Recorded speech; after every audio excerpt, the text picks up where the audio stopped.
शाम का समय था। सूर्य का आग्नेय गोला तेजी से पश्चिम में झुक रहा था।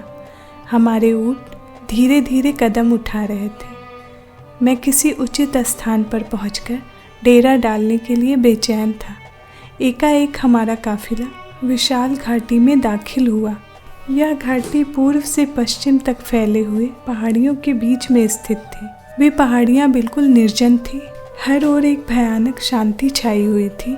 मैंने अस्त होते हुए सूर्य की ओर देखा और आगे आगे चलने वाले मिस्री सारबान को आवाज़ देकर कहा, यहाँ से जल्दी निकल चलो, नहीं तो रात को इसी स्थान पर रुकना पड़ेगा।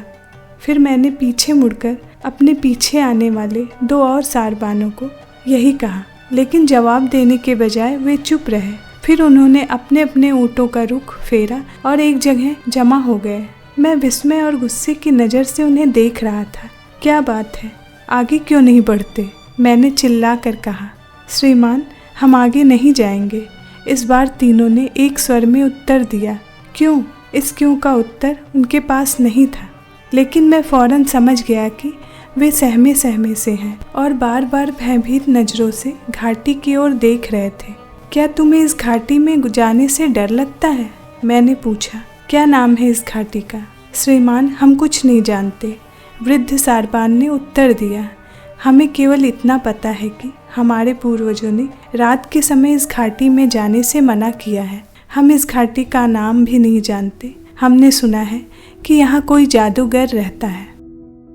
मैंने उन बेवकूफ़ों से बहस करना उचित नहीं समझा और घाटी के सिरे पर ही डेरा डलवा दिया। रात बड़ी अंधेरी और सर्द थी। मैं तो अपने कंबल में लिपट कर सो गया, लेकिन तीनों सारबान जागते रहे। संभवतः उन पर जादूगर का आतंक छाया हुआ था। आधी नींद में मुझे सुनाई दिया कि वे होठों ही होठों में अपनी अरबी भाषा में कुछ पढ़ रहे थे। अगले दिन उन्होंने मुझे बताया कि वे कुरान की आयतें पढ़ रहे थे।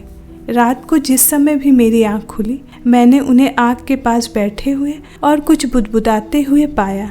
इसी तरह सुबह हो गई। पूरब की ओर पाँव फटी और फिर सूर्य ने अपना चमकदार चेहरा दिखाया। रात भर सर्दी से ठिठुरे हुए सारबान झटपट उठ खड़े हुए और अपने अपने ऊँटों की ओर दौड़े। उन्होंने मुझे नाश्ता भी नहीं करने दिया।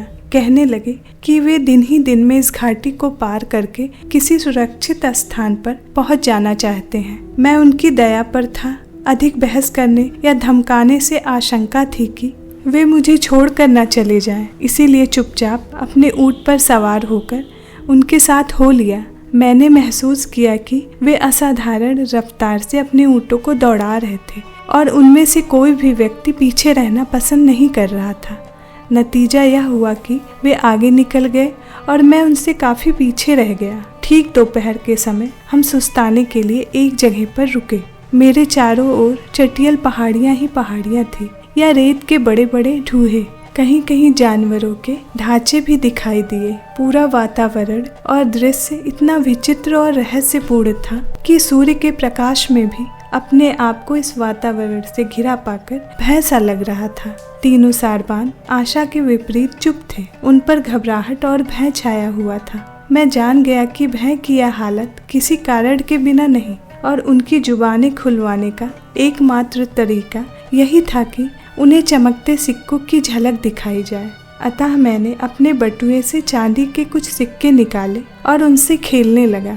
सारबान मुझे आश्चर्य से देखते रहे। फिर मैंने उनकी ललचाई हुई निगाहों को भांप लिया कि ये लोग सिक्के को लेने के लिए उत्सुक हैं। एकाएक मैंने उनसे कहा, तुम लोगों में से जो व्यक्ति मुझे घाटी और जादूगर के बारे में सच सच बता देगा, मैं उसी को ये सिक्के दूंगा। यह सुनकर तीनों ने एक दूसरे की ओर देखा। अंत में सबसे वृद्ध सारबान आगे बढ़ा और धीमे स्वर में बोला, श्रीमान, विश्वास कीजिए, हमें कुछ नहीं पता। हमने अपने पूर्वजों से सुना था कि इस घाटी में अब से हजारों साल पहले किसी मलिका की लाश दफनाई गई थी। वह मलिका अपने जीवन काल में बहुत महान थी। लोगों पर उसका आतंक था। वे उसे पूजते थे।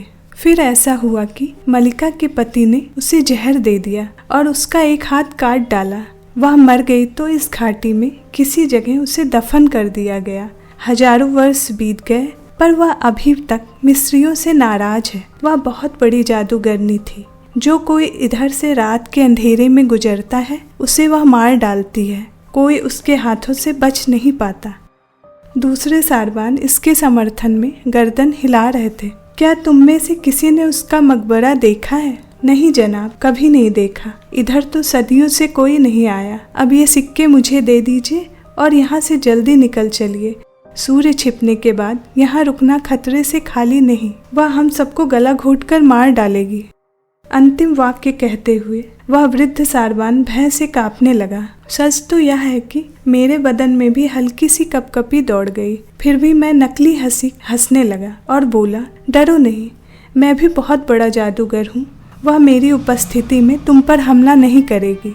कुछ क्षण सुस्ताने के बाद हम वहाँ से चल दिए। हम अभी मुश्किल से 2-3 मील ही गए होंगे कि दक्षिण की ओर एक ऊंची और तिरछी चट्टान सब चट्टानों से अलग खड़ी नजर आई।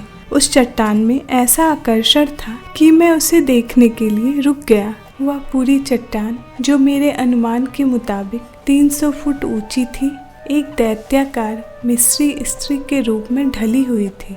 ऐसा लगता था कि सदियों की रात दिन की गर्दिशों ने अपने हाथ से उस चट्टान को तराश कर उसे एक स्त्री की एक सुंदर रूपदार प्रतिमा के रूप में बदल दिया है। मुझे रुकता देखकर सारवानों ने भी अपने ऊंट रोक लिए और फिर उनकी नजरें भी उस चट्टान पर पड़ी। मैंने देखा कि उनकी हालत में एक महान परिवर्तन पैदा हुआ। उन्होंने जल्दी से अपने ऊंट बैठाए और जमीन पर कूदकर औंधे मुंह लेट गए। फिर वो जोर जोर से अरबी भाषा में चिल्लाने और रोने लगे। वे बार बार मेरी ओर हाथों से इशारा भी करते जाते थे। मेरी समझ में नहीं आ रहा था कि अचानक उन्हें क्या हो गया। इससे पूर्व कि मैं उनके पास जाकर पूछूं या उनकी हिम्मत बढ़ाऊं, वे तीनों पुनः ऊँटों पर सवार होकर ऐसी तेज रफ्तार से भागे कि पलक झपकते ही मेरी नज़रों से ओझल हो गए। एक क्षण के लिए मुझे उस वीरान और भयानक मरुस्थल में अकेलेपन का एहसास हुआ और मेरा दिल बैठने लगा। मेरा ऊँट भी उछल कूद करता रहा। यदि उसकी नकेल मेरे हाथों में ना होती तो अवश्य ही वह भी मुझे छोड़कर अपने साथी ऊँटों के पास चल पड़ता। उस विचित्र चट्टान को नज़दीक से देखने की हसरत दिल में लिए हुए मैं उसी ओर चल दिया जिधर वे तीनों सारवान गए थे। लेकिन न जाने उन्हें धरती निगल गई या आकाश खा गया। फिर मैंने उन्हें पुनः नहीं देखा। शाम के समय मैं उस तंग घाटी से निकलकर एक छोटी सी बस्ती में पहुंचा। वहां अरब बट्टुओं ने अस्थायी पड़ाव डाल रखा था। मैं अभी अपने भगोड़े सारवानों को ढूंढ ही रहा था कि मेरी मुलाकात अरब बट्टुओं के सरदार से हुई। उसके साथी उसे शेख अबू सूमा कहते थे। मैंने उससे थोड़ी बातचीत के बाद ही अनुमान लगा लिया कि यह अरब शेख मिस्रियों की अपेक्षा कहीं अधिक निडर और मनचला है। अगर मैं इसे अपने साथ घाटी में ले जाऊं तो उस चट्टान को अच्छी तरह देख सकूंगा। मैंने शेख सूमा को उस चट्टान के बारे में बताया। मेरा विचार था कि वह इतनी जल्दी मेरी बात नहीं मानेगा, मगर चट्टान के बारे में सुनते ही उसकी आंखें चमकने लगी। उसने जोश में आकर मेरे कंधे पर हाथ मारा और कहा, मैं तुम्हारे साथ अवश्य चलूँगा। फिर उसने अर्धचंद्र के आकार का अपना चमकदार खंजर अपनी कमर से निकालकर हवा में लहराया और नारे लगाता हुआ अपने साथियों के पास चला गया। उस रात मैं शेख सूमा का मेहमान बना। अगले दिन सूर्य की पहली किरण फूटते ही शेख ने अपने 3 साथियों को बुलाया और आदेश दिया कि वे अपने अपने ऊँट तैयार कर लें, अभी एक जगह जाना है। शेख के साथी भी वैसे ही निडर और बेपरवाह थे। कुछ पूछे बिना ही कि कहाँ जाना है, वे फौरन चलने को तैयार हो गए।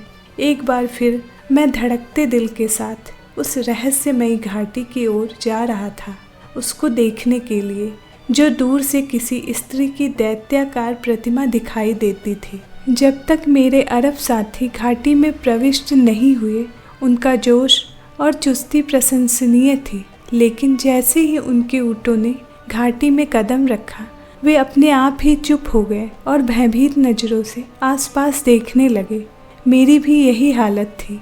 किसी अज्ञात भय और दहशत से मेरे शरीर का एक एक रोया खड़ा हो रहा था। जैसे जैसे हम उस चट्टान के निकट पहुंच रहे थे, भय की हालत तेजी से हमें अपने लपेट में ले रही थी। मैंने ऊँटों की हालत में भी अजीब परिवर्तन महसूस किया। कहाँ तो वह बड़े उत्साह के साथ दौड़ रहे थे और कहाँ वह सुस्ती और उदासी से गर्दनें झुकाए बड़े आदर से कदम धीरे धीरे आगे रख रहे थे। अब मैं अच्छी तरह देख रहा था कि उस चट्टान को, जिसका रंग युगों के परिवर्तन के कारण स्याह पड़ चुका था, प्रकृति के अदृश्य हाथों ने तराशकर स्त्री के आकार में परिणत नहीं किया था, बल्कि यह इंसानी हाथों का कारनामा था, एक महान और अमर कारनामा। उस पर असंख्य तस्वीरें बनी हुई थी और असंख्य मजमून अंकित थे जो मेरी बुद्धि और समझ से परे थे। यह चट्टान नहीं थी किसी मिस्री बादशाह या मलिका का शानदार और प्रतिष्ठापूर्ण हरम था, और उसकी उम्र अवश्य ही उन 3 पिरामिडों में से कहीं अधिक थी जो संसार के 7 आश्चर्यों में गिने जाते हैं। हरम की 3 दीवारें जो बड़े बड़े पत्थरों से बनाई गई थी, बिल्कुल सपाट और तिरछी थी, पर चौथी ओर ऊपर चढ़ने के लिए सीढ़ियां बनी दिखाई दी, जिन पर हजारों वर्षों से रेत की मोटी तह जमी हुई थी। हमने बड़ी कठिनाई से रेत हटा हटाकर रास्ता बनाया और ऊपर चढ़ने लगे। अरब लोग आपस में चुपके चुपके बातें कर रहे थे। अब उनका भय दूर हो चुका था और वे हीरे जवाहरात और सोने का भारी खजाना पाने की आशा में तेजी से ऊपर चढ़ रहे थे। 1.5 घंटे के जान तोड़ संघर्ष के बाद हम उस भयानक चट्टान की चोटी पर पहुंच गए। वहां पहुंचकर हमें फौरन मकबरे का दरवाज़ा नजर आया। वह पत्थर की तराशी हुई एक बहुत बड़ी शिला थी, जिसके द्वारा मकबरे का दरवाज़ा बंद कर दिया गया था। इस शिला पर भी असंख्य नक्श और रंगीन तस्वीरें बनी हुई थी। इन तस्वीरों के रंग अभी तक चमकदार और ताज़ा थे। हम सब ने पूरी शारीरिक शक्ति लगाकर कई मन वजनी उस सिल को एक ओर इतना सरका दिया कि अंदर जाने का रास्ता बन गया। अब एक लंबी और अंधेरी सुरंग हमारे सामने थी, जिसमें से अजीब सी बदबू आ रही थी। मकबरे के अंदर यद्यपि सूर्य का प्रकाश पहुंच रहा था, फिर भी वहां अब भी इतना अंधेरा था कि हम आसानी से आसपास की चीज़ें नहीं देख सकते थे। अतः एक बार फिर दरवाजे पर रखी हुई सिल को हटाने का प्रयास किया गया, यहाँ तक कि हमारी सांसें फूल गईं। वजनी सिल 1-1.5 फुट और सरक गई। अब हम भीतर के दृश्य आसानी से देख सकते थे। पहले शेख सूमा ने सुरंग में प्रवेश किया, फिर उसके 3 साथी अंदर गए। मैं उनके पीछे था। सुरंग में कदम रखते ही ऐसा लगा जैसे धरती ने मेरे पैर पकड़ लिए हों और कोई अदृश्य शक्ति मुझे पीछे धकेल रही हो। कुछ क्षण के लिए हमारे होशो हवास जवाब दे गए, पर फौरन ही मैंने साहस बटोरकर शेख को आवाज़ दी। जवाब में उसकी आवाज़ किसी गहरे कुएं से आती सुनाई दी। वह सुरंग में नहीं था। मैं आंखें फाड़ फाड़ कर देखने लगा। दाएं बाएं दीवारों पर चमकदार रंग रोगन से बनी हुई तस्वीरें नजर आईं। इनमें सुर्ख रंग अधिक रोशन था और लहू की तरह गीला गीला था। ये तस्वीरें पत्थरों पर खुदी हुई थी और इनमें बैल, शेर, लोमड़ियाँ और मगरमच्छ बनाए गए थे। इनके अलावा इंसानी खोपड़ियाँ और शरीर भी थे। मुझे यूँ महसूस हुआ जैसे सारी तस्वीरें धीरे धीरे जिंदा हो रही थी और हरकत में है। बाएं हाथ पर एक बड़ा सा मगरमच्छ अपना गुफा जैसा मुंह खोले बैठा था और दाएं हाथ पर एक दैत्याकार शेर इस अंदाज में झपटने को तैयार था जैसे मकबरे में प्रवेश करने वाले हर व्यक्ति को हड़प कर जाएगा। शेर की आंखें सुर्ख थी और उसका जबड़ा खुला हुआ था। उसके लंबे नुकीले सफ़ेद दांत देखकर मेरे शरीर में झुरझुरी सी दौड़ गई। मैं अपनी उस कायरता पर आप ही आप हंस दिया। ये तो महज तस्वीरें हैं, मेरा क्या बिगाड़ सकती हैं। सुरंग कुछ अधिक लंबी नहीं थी। अगर मैं पहले से सचेत और सजग ना होता तो एकदम उस अंधेरे गड्ढे में अवश्य गिर जाता जो मुझसे केवल 1 फुट की दूरी पर था। इसी गड्ढे से अरबों की गूंजती हुई आवाज़ें उठ रही थी। मैंने रुककर ध्यान से देखा। 4-5 सीढ़ियाँ उतरकर विशाल चौकोर तहखाना था जिसमें किसी अज्ञात लेकिन बहुत चमकदार पत्थर के बने हुए 2 ताबूत पड़े हुए थे। वैसे ही ताबूत जिनमें मसाले लगी लाशें रखी जाती हैं। मम्मियों के ताबूत मैं पहले भी कई जगह देख चुका था, लेकिन उस मकबरे में पड़े हुए ये दोनों ताबूत अपनी निराली आकृति और पत्थरों के रंग के कारण इतने विचित्र और खूबसूरत थे कि शब्द उनके सौंदर्य का वर्णन करने में असमर्थ हैं। इनमें से एक ताबूत बड़े और स्याह दमकते हुए पत्थर का बना हुआ था और दूसरा जरा छोटा और हरे पत्थर का था। अरब शेख और उसके साथी विस्मय की मूर्ति बने एक कोने में खड़े थे। मैं उनके पास पहुंचा, देखा कि वे खासे भयभीत हैं और उन्हें किसी को ताबूत खोलने का साहस नहीं हो रहा है। बड़ा ताबूत मेढक की शक्ल का था और उस पर भी असंख्य नक्श और तस्वीरें तथा मजमून खुदे हुए थे, जिनकी रेखाओं और कोड़ों से रोशनी की किरणें फूटती नजर आती थी। अब मैंने ताबूत को बहुत नज़दीक से देखा, फिर दहशत से मेरे रोंगटे खड़े हो गए। 4 पायों ने ताबूत को फर्श से किसी कदर ऊंचा उठा रखा था।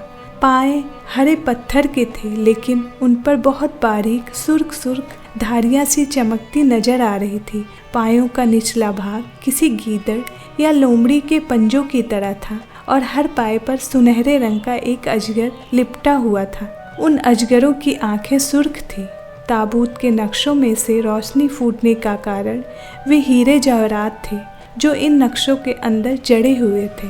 दूसरा छोटा ताबूत खूबसूरत होने के बावजूद पहले ताबूत का पासंग भी न था। विस्मय, भय और खुशी का वह महान और अविस्मरणीय क्षण सदियों अनगिनत सदियों जितना बड़ा था। मेरा दिल उछल रहा था और हाथ पांव काँप रहे थे। ना जाने उस ताबूत में क्या है, मम्मी या कुछ और। एकाएक शेख सूमा ने झुरझुरी ली और पैशाचिक अंदाज में बड़े ताबूत की ओर बढ़ा। इससे पहले कि मैं उसे रोकूं, वह अपने साथियों सहित ताबूत का ढक्कन खोलने की कोशिश में जुट गया। मुझे इस समय बिल्कुल भी याद नहीं था कि उन 2 ताबूतों के अलावा मकबरे के अंदर और क्या क्या चीज़ें पड़ी थी, पर इतना एहसास अवश्य था कि वह विशाल तहखाना असंख्य वस्तुओं से भरा हुआ था। मैंने शेख सूमा के हाथ में लोहे का एक हथौड़ा देखा जो वह अपने थैले में छुपाकर लाया था। मना करने के बावजूद उसने बड़े ताबूत का ढक्कन तोड़ने के लिए हथौड़ा चलाया, लेकिन हथौड़े की हर चोट बेकार साबित हुई। ना जाने वह पत्थर कितना मजबूत और भारी था कि उस पर हल्की सी खरोच तक नहीं आई। मेरे सिवा बारी बारी से शेष अरबों ने भी उसे तोड़ना चाहा, पर वे असफल रहे। तब मैंने उन्हें परे हटाकर ताबूत को नीचे ऊपर और दाएं बाएं से ध्यान से देखा। अवश्य ही उसे खोलने का कोई न कोई तरीका उसके बनाने वाले ने निश्चित किया होगा। उसकी बनावट से भी यही अनुमान लगता था कि ढक्कन ताकत से नहीं, चतुराई और बुद्धि से खुलेगा। इसी मुआयने के दौरान ना जाने मेरी उंगली किस जगह लगी कि एक हल्की सी गड़गड़ाहट के साथ ताबूत अपने आप ही खुल गया। फिर मैं और मेरे अरब साथी अपनी चीखें ना रोक सके। उन चीखों में भय के बजाय प्रसन्नता अधिक थी। ताबूत में एक लंबे कद की बेहद सुंदर स्त्री की लाश रखी थी, लेकिन मिस्रियों के प्राचीन तरीके के अनुसार उसे मसाले में लपेटकर नहीं रखा गया था, बल्कि हरे और सुर्ख रंग के चमकदार रेशमी लबादों में लपेट देना ही पर्याप्त समझा गया था। स्त्री के शरीर पर कोई जेवर नहीं था, लेकिन उसके चेहरे मोहरे से साफ अंदाजा होता था कि वह किसी उच्च परिवार की महिला है। मुमकिन है कि किसी समय में वह मिस्र की कोई अति सम्मानीय महिला रही होगी। ताबूत के अंदर भी प्राचीन मिस्री लिपि में बारीक बारीक मजमून अंकित थे। काश मैं ये मजमून पढ़ पाता। वह सुंदर स्त्री जिसकी याकूती होठों पर एक उदास मुस्कुराहट छाई हुई थी, ना जाने कितने हजार वर्ष से निद्रा मग्न थी, पर लगता यूं था जैसे अभी अभी उसका ताबूत यहाँ लाकर रखा गया हो। सहसा शेख सूमा के मुंह से एक भयभीत चीख निकली। उसने कठोरता से मेरी बाँह पकड़ी और घुटी हुई आवाज़ में बोला, वह क्या है? शेख की उंगली लाश के सीने की ओर झुकी हुई थी। दहशत से मेरा रोम रोम काँप उठा। लाश के सीने पर बहुत हल्का और संगमरमर की भांति सफ़ेद इंसानी हाथ रखा हुआ था। कोहनी पर से कटा हुआ एक हाथ जो अवश्य ही उसी स्त्री का था। मेरे शरीर में कपकपी सी पैदा हो गई। उस कटे हुए हाथ में 7 लंबी और बेहद कोमल उंगलियां थीं, जिनके सिरों पर खासे लंबे लंबे और नुकीले नाखून थे। हम सब विस्मय से पत्थरों की बुतों की मानिंद अपने अपने स्थान पर खड़े हुए थे। फिर मैंने धीरे से उस कटे हुए हाथ को छुआ और फौरन ही तड़प कर हाथ खींच लिया। खुदा गवाह है, हाथ लगाते ही मुझे यूँ महसूस हुआ जैसे मैंने गोश्त पोस्ट से किसी जिंदा और संवेदनशील अंग को छू लिया हो। वह कटा हुआ हाथ क्या वाकई जिंदा था या केवल मेरा वहम था? कुछ क्षण बाद मैंने साहस बटोरकर उस हाथ को पुनः छुआ तो फिर वैसी ही हरकत और गर्मी का एहसास हुआ। ऐसा लगा जैसे खून अभी 7 उंगलियों वाले हाथ की रगों में दौड़ रहा है। मैंने इस बार हाथ को लाश के सीने पर से उठाने का प्रयत्न किया ही था कि उसी क्षण उसके नीचे से एक शोला सा लपका। हाथ के ऐन नीचे खून की तरह सुर्ख रंग का एक बड़ा और अति मूल्यवान याकूत पड़ा जगमगा रहा था। उस समय शेख सुमा मेरे बराबर में खड़ा था और उसके साथी दूसरे ताबूत को खोलने की कोशिशों में जुट गए थे, क्योंकि बड़े ताबूत में लाश के सिवा और कुछ न था। मैंने पलक झपकते ही उस याकूत को उठा लिया और उसे गौर से देखने लगा। ईश्वर की सौगंध, ऐसा लाजवाब और अद्वितीय याकूत मैंने अपने जीवन में इससे पहले कभी नहीं देखा था। यह याकूत अपनी आकृति के कारण एक दुर्लभ याकूत था। उस पर किसी कलाकार नक्काश ने बहुत सुंदर 7 सितारे नक्श किए थे और उन सितारों से रोशनी की किरणें लगातार फूट रही थी। जैसे ही याकूत मेरे हाथ में आया, मैंने अपने दिलो दिमाग में एक आश्चर्यजनक परिवर्तन महसूस किया। कोई अज्ञात आवाज़ बार बार मेरे कानों में कह रही थी कि अब इस मकबरे से निकल चलना चाहिए। अतः मैंने शेख सुमा को वापस चलने का इशारा किया। दरअसल मुझे आशंका थी कि मैं इस समय एक सुनसान और वीरान मकबरे में, जो ज़मीन की सतह से 300 फुट ऊंचा है, मैं अजनबी बट्टुओं से घिर गया हूँ। उनका सरदार मुझे सितारों वाला याकूत लिए हुए देख चुका है। क्या इनकी नीयत बुरी नहीं हो सकती? अगर ये लोग मुझे ही मार डालें तो मेरी तलाश में आना तो दूर, किसी को पता भी नहीं चलेगा कि फॉन ह्यून नामक हॉलैंड का रहने वाला सैलानी मिस्र के अज्ञात मरुस्थल में यात्रा के लिए गया और वापस नहीं आया। यह चिंताजनक ख्याल मेरे मस्तिष्क में विद्युत की भांति आया और मैंने मकबरे से निकल भागने का इरादा कर लिया। फिर भी उसी समय मैंने यह भी तय कर लिया कि मौका पाकर अकेले यहाँ आऊँगा और इत्मीनान से पूरे मकबरे की तलाशी लूँगा। इस मूल्यवान याकूत के अलावा ताबूत के अंदर जो जवाहरात बंद हैं उन्हें भी निकाल लूँगा, जिन्हें ये अरब बट्टू विस्मय और हसरत की मिली जुली नज़रों से देख रहे थे। लेकिन बार बार हथौड़ा चलाने के बावजूद कोई कीमती पत्थर अभी तक हासिल नहीं कर सके थे। इतने में बट्टुओं ने दूसरा ताबूत भी खोल लिया, परंतु इसमें भी हीरे जवाहरात ना थे। हाँ, 4 मसाले लगी खोपड़ियाँ अवश्य रखी थी। इनमें से एक खोपड़ी इंसान की, दूसरी एक कुत्ते की, तीसरी किसी गीदड़ की और चौथी एक उकाब की थी। इन सब पर भी मिस्री लिपि में मजमून और अंक खुदे हुए थे। मुझे इतना पता था कि प्राचीन मिस्री जब अपने बादशाहों और शहजादों की लाशें मसाले में सुरक्षित करते थे तो उनकी अतड़ियाँ और भेजा आदि निकालकर जानवरों की खोपड़ियों में सुरक्षित कर देते थे। संभव है इस शहजादी या मलिका की अतड़ियाँ और भेजा इनमें बंद हो। पर दूसरे ही क्षण एक बट्टू ने इंसानी खोपड़ी उठाई और ज़मीन पर दे मारी। स्याह रंग का एक बड़ा लेसदार और गाढ़ा रोगन उनमें से निकला और फर्श पर फैल गया। इस रोगन में बदबू की बजाय अजीब मदहोश कर देने वाली खुशबू थी, एक सम्मोहनकारी और सुखद खुशबू। करीब था कि उसके प्रभाव से हम लोग गश खाकर गिर पड़े कि शेख सुमा ने अपने साथियों को फौरन बाहर निकलने का आदेश दिया। फिर गिरते पड़ते हम सब वहाँ से भाग निकले।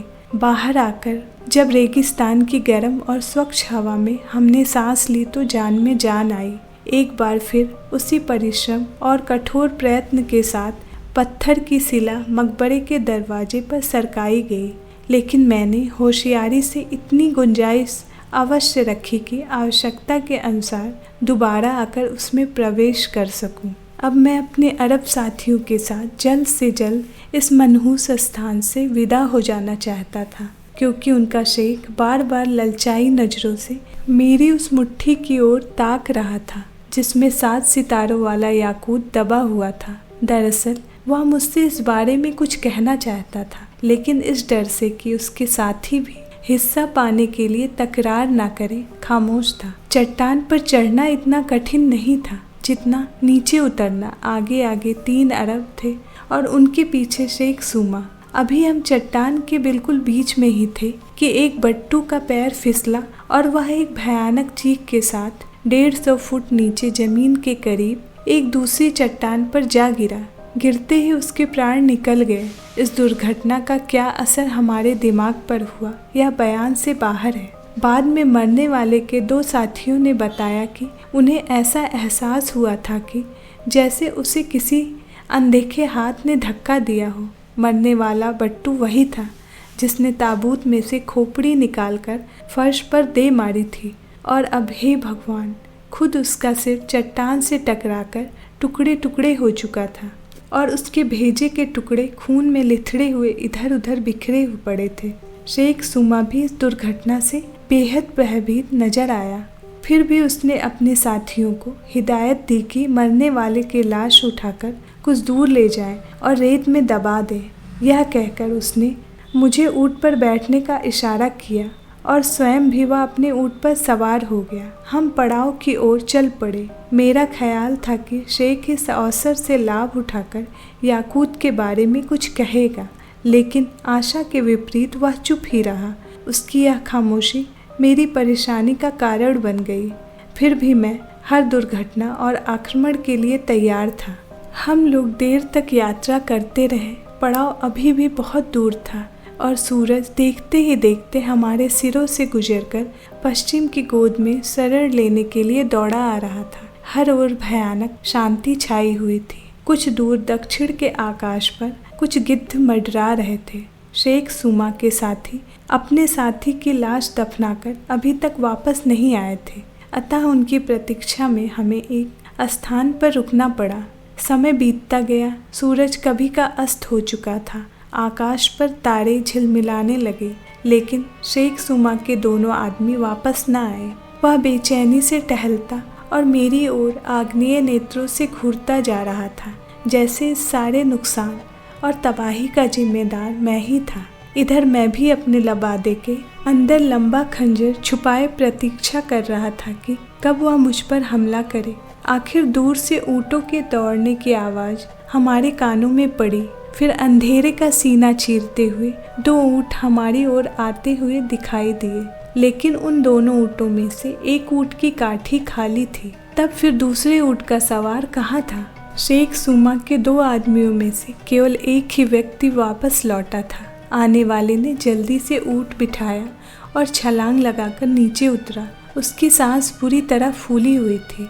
बहुत व्यग्रता और दहशत की अवस्था में उसने अरबी भाषा में शेख सुमा से जल्दी जल्दी कुछ कहा, जिसका अर्थ मेरे पल्ले यह पड़ा कि दूसरे व्यक्ति को कोई पहाड़ी शेर उठा ले गया है। यह सुनकर मेरा दिल कांप उठा। मकबरे की सुरंग में बने हुए शेर की तस्वीर बार बार मेरी आंखों के सामने घूमने लगी। मैंने शेख से कहा कि यहाँ ठहरना फिजूल है, हमें पड़ाव की ओर चलना चाहिए, लेकिन उसने खूनी नज़रों से मेरी ओर देखकर इनकार में गर्दन हिलाई और कठोर स्वर में बोला, मैं उस समय तक पड़ाव में नहीं जाऊंगा जब तक उस शेर को तलाश कर उसे मार ना दूं, और तुम्हें भी मेरे साथ यहाँ रहना पड़ेगा।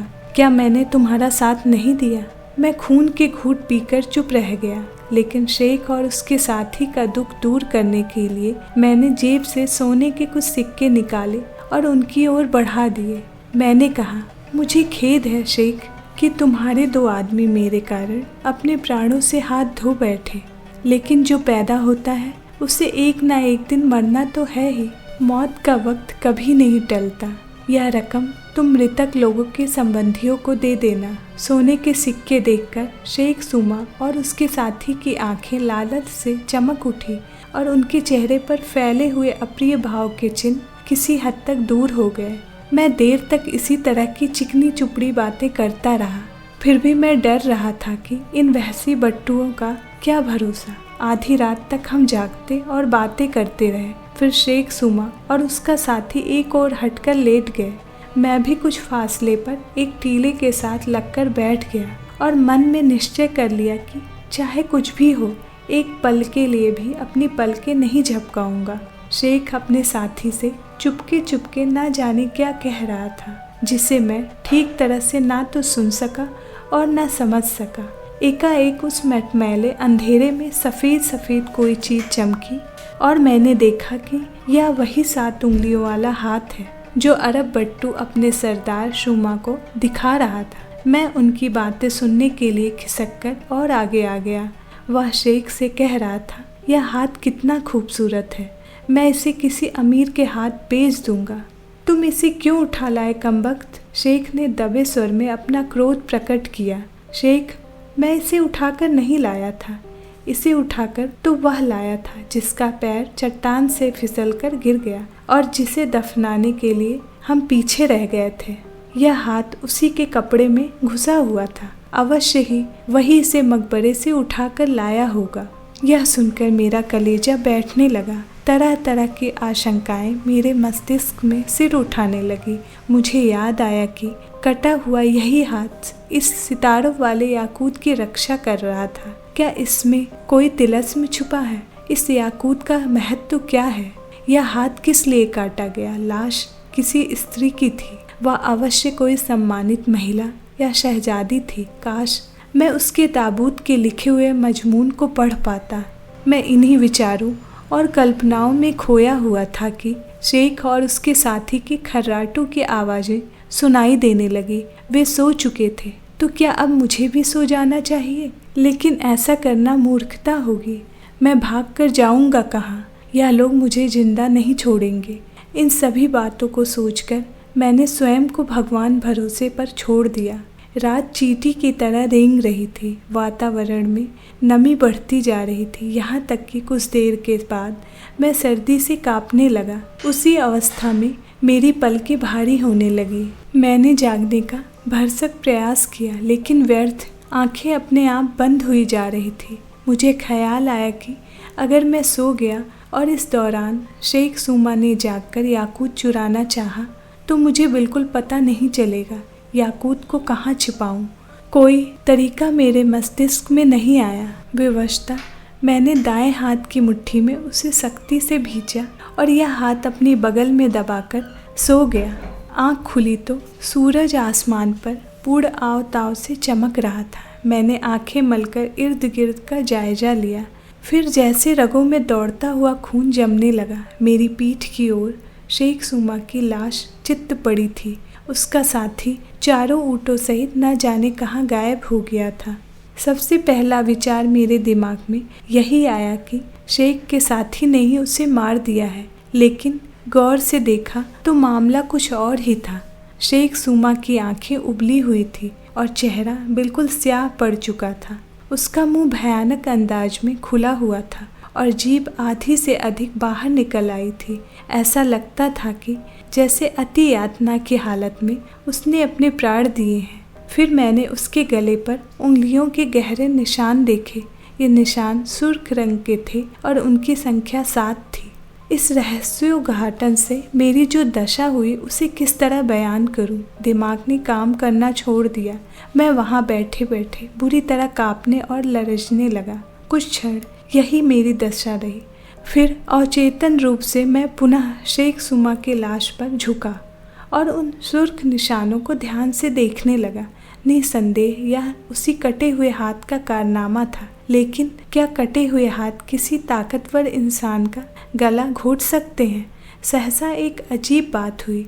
मेरी मुट्ठी में दबा हुआ याकूत निकलकर शेख सुमा के मुंह पर गिरा और फौरन ही लाश के मुंह से गाढ़े गाढ़े खून के लोथड़े निकलने लगे। पलक झपकते ही उसका शरीर और कपड़े खून से लथपथ हो गए। मैं व्यग्रता से याकूत के तलाश में लाश को उलटने पुलटने लगा, क्योंकि याकूत भी खून के लोथड़ों के साथ ही सूमा के कपड़ों में ही कहीं छुप गया था। जैसे ही मैंने लाश को पेट के बल किया, लाश का दायां हाथ जो पहले पीठ के नीचे दबा हुआ था मेरे सामने आ गया। उस हाथ में एक लंबा अर्धचंद्र रूपी खंजर था, जिसके दस्ते पर शेख सूमा की उंगलियां इतनी कठोरता के साथ जमी हुई थी कि काफ़ी कोशिश के बाद भी मैं उसके हाथ से उस खंजर को छुड़ा नहीं सका। ऐसा लगता था कि आधी रात के बाद किसी समय, जबकि मैं नींद में बुरी तरीके से सोया पड़ा था, शेख सूमा मेरी हत्या करने की इच्छा से उठा और खंजर लेकर मेरी ओर बढ़ा। लेकिन उसकी यह नापाक इच्छा पूरी ना हुई और परोक्ष रूप से उसी की हत्या का सामान हो गया। सूमा की लाश को उलटते पलटते हुए मैं स्वयं भी खून से अपने कपड़ों को नहीं बचा सका, लेकिन याकूत को मैंने पुनः पा लिया। मैं वहाँ से वहशियों और दीवानों की तरह भागा और मरुस्थल में भूखा प्यासा 2 दिन और 2 रातें भटकने के बाद एक दूसरे अरब कबीले में जा मिला। इन लोगों ने मुझे नए कपड़े दिए और हर तरह से मेरी देखभाल की। फिर मैं वहाँ से अपने देश हॉलैंड चला आया। पुनः मकबरे की ओर जाने का साहस मुझ में ना था और ना कोई इच्छा। इसके बाद वर्षों बीत गए। मुझे ना उस मम्मी के बारे में पता चला और ना उसके कटे हुए हाथ का कोई सुराग मिला कि वह कहाँ गया और किसके हत्थे चढ़ा। 7 सितारों वाला याकूत अभी तक मेरे पास है। मैं अब उसे हाथ में लेता हूँ तो एक अजीब तरह के सुरूर का एहसास मिलता है। मेरा दिल शक्ति संपन्न होने लगता है। उसके सितारों से प्रकाश की किरणें अब भी लगातार फूटती रहती हैं। उस पर लिखे हुए अति बारीक मजमून को मैं आज तक भी नहीं पढ़ पाया हूँ। यहीं आकर एकाएक फ़ॉन ह्यून की आश्चर्यजनक यात्रा की कहानी समाप्त हो जाती है। आगे की कहानी जानने के लिए मेरे चैनल को सब्सक्राइब करें।